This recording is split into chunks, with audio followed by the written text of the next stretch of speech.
TIAA is on a mission. Why?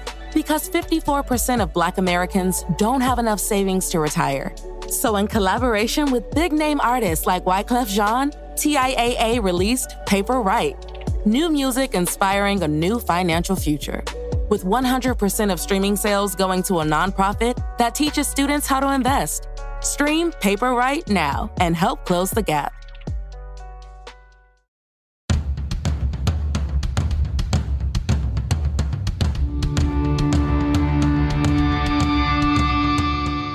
This is the Mistress Carrie Situation Report for January 19th, 2024. Your daily entertainment headlines, industry info, and everything rock.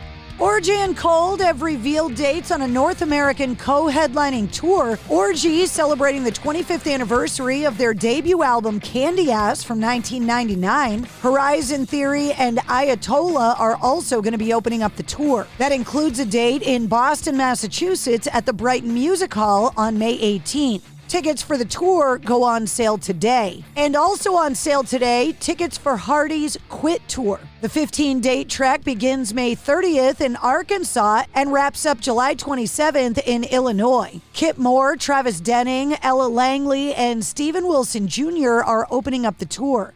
That includes 2 New England dates on June 21st in Mansfield, Massachusetts at the Xfinity Center, and June 22nd in Guilford, New Hampshire at the Bank of New Hampshire Pavilion. The Brat Pack, the famed 80s crew of actors who appeared in a ton of films together, is getting a new documentary. Produced by ABC News Studios, Brats is a feature-length documentary written and directed by Brat Pack member Andrew McCarthy, who starred in Pretty in Pink, St. Elmo's Fire, and Weekend at Bernie's.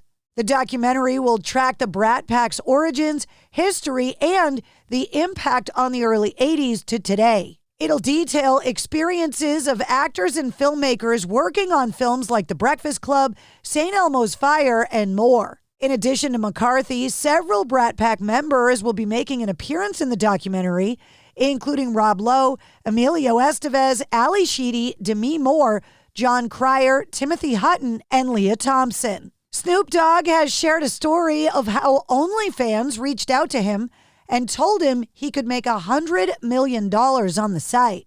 Saying, quote, "They got at me when one of them little girls made like $20 million on there," saying they were like, "OnlyFans wants you to come on there. You could do about $100 million. All you got to do is pull that thing out." Snoop Dogg said, "I'm like, I got a black wife. Ain't no way in the world she gonna allow me to go on there and pull that thing out for no amount of money." The Rolling Stones, Foo Fighters, Neil Young and Crazy Horse, and Chris Stapleton are among the headliners on tap for the New Orleans Jazz and Heritage Festival, taking place April 25th through May 5th at the city's Fairgrounds Racecourse.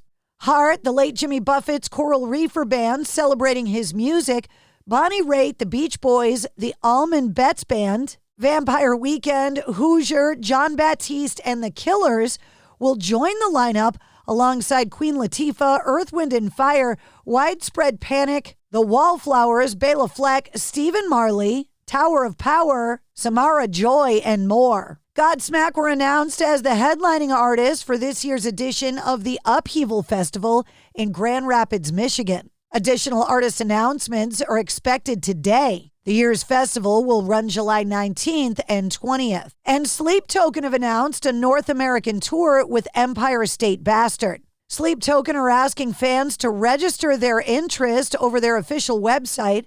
Once you do, they'll get a unique access code to be able to get you into an exclusive pre-sale window. According to the band, the ticket pre-sale begins Wednesday, January 24th at 10 a.m. local time. The tour starts April 27th in Las Vegas at the Sick New World Festival and wraps up with back-to-back dates at the end of May in Toronto.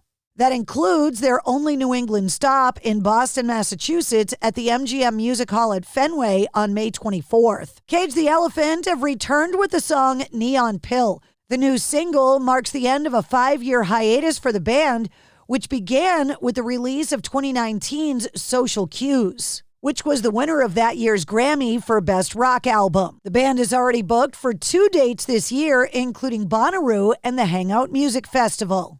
In a new interview, Iron Maiden's Bruce Dickenson revealed that the song Shadow of the Gods from his upcoming solo album, The Mandrake Project, was originally composed specifically for the Three Tremors, also featuring Rob Halford from Judas Priest and Jeff Tate from Queensryche. In a recent interview, David Lee Roth says that Sammy Hagar was sex probed by aliens, referencing Hagar's belief that a pair of aliens tapped into his mind through some kind of Wi-Fi connection. Saying, quote, "I know that when you're abducted by aliens, you get sex probed," he said. "I'm compelled to solicit this sordid subject in an effort to explain Sammy Hagar's conduct.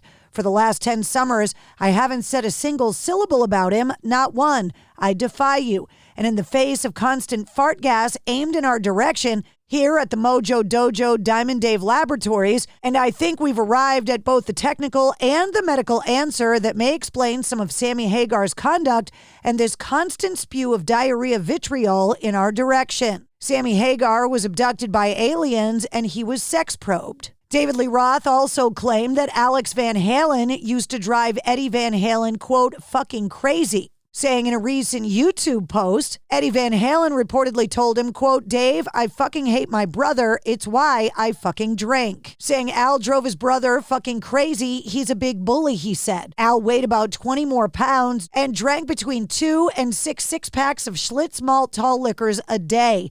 At the height of his drinking, they had to put in a special industrial refrigerator in the guest house at Eddie's studio. Longtime Lynyrd Skynyrd guitarist Rickey Medlocke has released a new solo single to raise awareness of the plight of missing and murdered Indigenous women, MMIW. Portions of the money raised by sales of Never Run Out of Road will be donated to the National Indigenous Women's Resource Center, which campaigns to end the trafficking of Native American women. Medlocke is of Lakota Sioux and Cherokee ancestry and was inducted into the Native American Music Hall of Fame in 2008. Gibson has launched Gibson Films with the official premiere of the new full-length hour-long music doc, The Making of Four, streaming worldwide on Gibson TV. The Making of Four, a music doc film, takes viewers deep inside the history and musical influences of Slash, featuring Miles Kennedy and the Conspirators, who have been performing worldwide and recording music together for over a decade across 4 albums. And new releases out today. Green Day's new album, Saviors, the new double digipack of the Rolling Stones' Hackney Diamonds, including the 7-song live performance they did in New York before the album's release in October of 2023 with Lady Gaga. And the new EP from Plush is out today, Find the Beautiful. And that's your sit rep. For more details on all the stories, check the show notes of this episode. And don't forget to like, follow, and subscribe to the Mistress Carrie Podcast. New full-length episodes come out every Wednesday. Episode 189, featuring Brent Smith from Shinedown and the Simple Man 20th anniversary, is available now. To celebrate joining Pantheon Podcasts, Rock Camp, the podcast, the official podcast of Rock and Roll Fantasy Camp, is giving away a guitar signed by Mike Portnoy of Dream Theater, Marty Friedman, formerly of Megadeth, and legendary shredder Zakk Wylde, plus our rockstar counselors like Vinny Appice, Monty Pittman, and more. To enter to win, simply follow, rate, and review our podcast on your preferred platform, and that's all you have to do. For more information, go to rockcamp.com/podcast.